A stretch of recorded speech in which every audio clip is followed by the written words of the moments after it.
Howdy once again, it's Mr. Pete, your YouTube shop teacher. Welcome back to beautiful Studio B. And this is episode number 75 of my This and That series. And why don't I start out with talking about this shirt that was sent to me by Greg from My Little Mule. And I'll put a picture in a moment here on the back side of the shirt. So check out Greg's channel, if you will. Let me start by talking about this little box of chocolate candy that was sent to me by Brian from out east. He watches my channel. He's been a faithful viewer, and I guess he knows my weakness for chocolate. Thank you. I can't open this right now because it's empty, but I got a picture of it before I turned into a glutton. Thanks, Brian. I received yet another package in the mail, and it came to me from Brian Butcher out in Massachusetts. So thank you, Brian, for that. So here are some little stare-at books, notepads, decimal equivalent charts in metric and English. And some of these will be included in when I sell video courses. I'll add those in the little package. But he also sent me a flash drive, and on the flash drive are pictures of his shop. He's got a real nice shop, and he made one of these and did a real nice job on it. It isn't this one, but it is in the pictures that he sent me. Now, to carry this theme just a little bit farther, let me show you something else. Do you remember my recent video where I made a quill stop? It's several parts, and quite a few people said that they made one. But a couple things. First of all, there'll be a video coming up. It probably is not published as of the date of this video, but this is the quick acting quill stop. So there's a video on that if you want to make that. So there's two different styles. But what I really wanted to show you here is, and this is too awesome for words. This is the original factory made one. And here is my prototype, unfinished, and then there's the final one that I made. But then in the mail, a lot of things coming in the mail, from Robert Wareham out in California, and he 3D printed one of these, and it's quite amazing. Not only did he 3D print this and send it to me, but he sent me a drive, and on the drive were complete, beautiful drawings of this. Now, they're for the 3D print, but possibly they can be used just to machine one. I'm not really sure because he hasn't gotten back to me and explained that to me yet. But also on here are the Cura files. If you don't know what those are the slicing files that will allow those with a 3D printer to make this. So those files and the blueprints are on my heap. So check that out if you're interested, because I think that whole business here is pretty awesome. Here's a little more information about my heap. I think I have explained this before, but get out your QR reader on your phone and it will take you instantly to my heap, Mr. Pete's project page. So check that out if you have not already, and I'll put a still picture of this at the end of the video as well if you want to do that.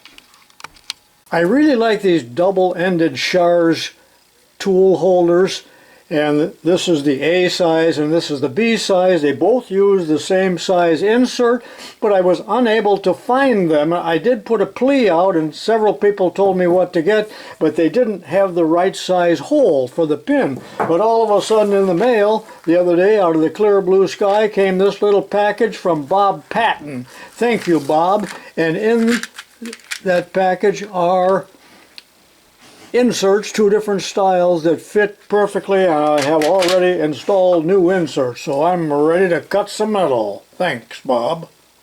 I hope you watched my recent video where I talked about these annular cutters.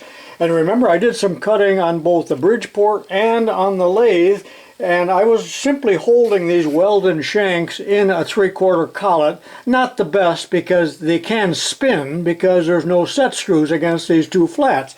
Well, 1 hour ago in the mail, I received from Amazon an anonymous package, and maybe this man, and thank you whoever sent this, maybe this man will contact me, but there's the brand AccuSize, and in this plastic tube is an R8 holder for 3/4 inch diameter Weldon shanks.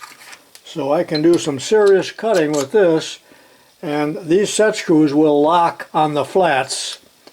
R8, and I do not have the ability to do this, but there is a coolant system. That is, the holes are already drilled in there for a coolant system that would force the coolant right down to the cutting teeth here. So thank you to whoever sent this to me. It is so awesome, and you wouldn't believe it. Last night I was sitting in my chair looking through the Schar's catalog, and sure enough I found similar ones. I already made 2 videos where I use the annular cutters on the lathe and I hold it in the tailstock, and I've been using this big ball bearing Jacob's chuck, and it hasn't slipped. It really worked well, but really this isn't a good way to do it because we have hardened jaws. Attempting to grip a hardened shank, never a good deal. So I had tried using one of these, I think it's the E35 Garlits, and I'm having trouble with this holder here. There's something wrong with this nut. So I can't use that. I don't want to mess with it right now. So what I plan on doing is making a video, and I'm going to make a holder, and it'll simply have a 3/4 inch hole bored in here with a couple set screws. In other words, I will machine the end of this so that it's like this, with the 2 holes and the big hole, and that will fit into this number 3 tailstock quill. I wish it had a tang on here so there was no possibility of it spinning, but that will be a future video, so watch for that. And now I got some dimensions to copy off of. So this is an unmachined shank. You can buy these. It's soft steel, so it can be cut down. Well, I have more T-handled tap wrenches than Carter has pills, and every one of them has a knurl on it so that you can grip it and tighten it. A stroke of genius, and they work quite well. But I had to laugh. I got a little package clear from Australia sent to me by one Mr. Kent Hansen, and thank you for that. But he bought this and he said, "I hate it. It's just so stupid. You take it." It's pretty nice, but what he didn't like is they put knurls on here, but the knurls are placed in a groove or a slot. So in other words, you can't even feel the knurl, so you're not getting a purchase or a grip on the knurls. So poor old Kent thought that that was absolutely insane, so he sent that to America. Actually, it's kind of funny. Very nicely made though, other than, you know, your knurls are meant to grip, not to hide. And I don't see a trademark on this so that we can blame somebody. Do you remember a few videos back where I talked about the King Midget cars? And I've always been interested in those, but they made several different types. They made one that looked kind of like a race car. And here's a whole book on it, written by my buddy Dan Harms, down in Bloomington, so he knows a lot about these. Matter of fact, he wrote the book on them. But after I talked about those, in the mail comes a little package from one Mr. Bruce Gratton. Thank you, Bruce, for sending this. And it's called the Midget Motors Directory. It's from the very early 50s. It's in very poor shape, to say the least, but all about the King Midgets, parts, and all of that. So thought that was pretty interesting. Now, I've already enjoyed this, so I'm going to send this down to Bloomington to my buddy Dan, who has been pretty good to me. Hope you found that a little bit interesting anyway. Not too long ago I talked about Annular's tool posts, and one thing that I left out, and somebody pointed this out to me in the comments, I mentioned nothing about the repeatability of these Annular's tool posts and how accurate they are, and that's what this entire page is talking about. And someone said that the plunger type is not nearly as repeatable and accurate, and that it does not matter to many of us, but if you're taking your tools on and off, you want it to, the settings to remain the same, and the dovetail type is more accurate than the plunger type, I'm told anyway. One more thing. And someone else asked, what's this tapped hole for that is in every Annular's tool post?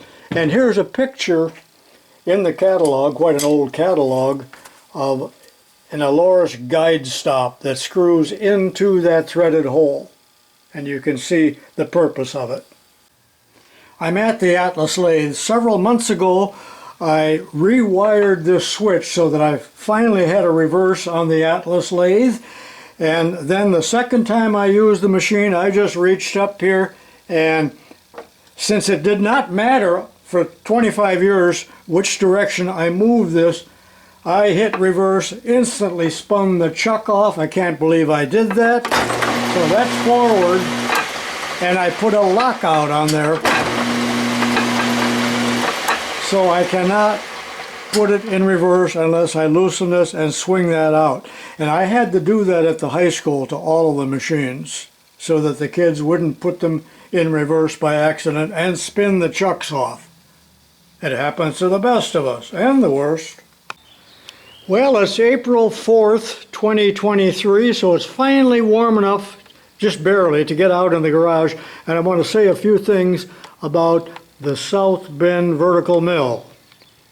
I think I mentioned at one time that this little brass tag was loose and it lost one of the little rivets. Well, Randy Thompson came to the rescue and sent me a small package of these little spiral rivets, so I will refasten that before I lose it. Thank you, Randy. On the South Bend mill, this is the gearbox for the longitudinal feed. So it's all mechanical, not electrical, just motor driven. And for over 50 years I was telling people that this is simply a gearbox that they took off one of the lathes, so it was parts bin engineering. Wrong! Here is the 70-speed gearbox off of a 10-inch heavy South Bend, and you can see there's really no similarity at all. 70 speeds, and I don't know what this is, but much less, a much smaller box.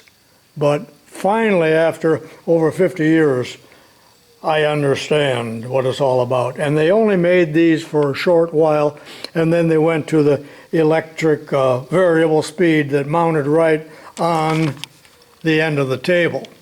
Hopefully you watched this video entitled Chat with Windy Hill Foundry Clark Easterling, that's number 825. But at approximately 17 minutes, I talked about the very first demonstration that I ever made in college regarding a moisture tester for sand. So I finally found a picture of it.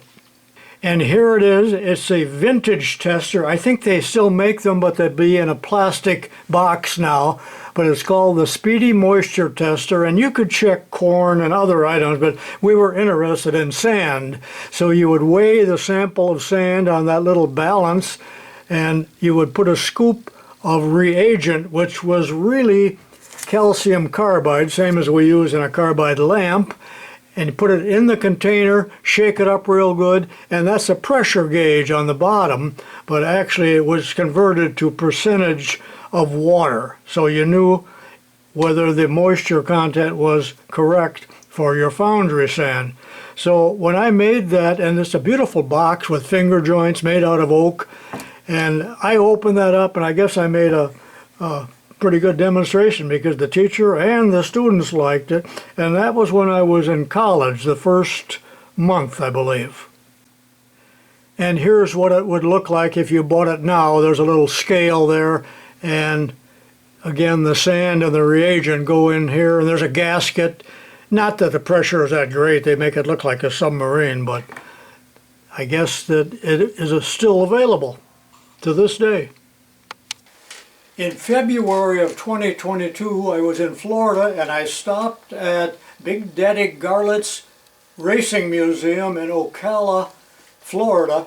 It was absolutely fabulous. You need to allow 3 or 4 hours. There's really 2 museums there, but there was one room just devoted to engines and cutaways and things like that. So I have a short 2 or 3 minute piece of footage here that you may be interested in, and that'll be at the very end here. And I am signing out for now. So I'm glad you watched this video. Be sure and watch the little tour of Big Daddy's museum and lots of still pictures at the end. See you next time.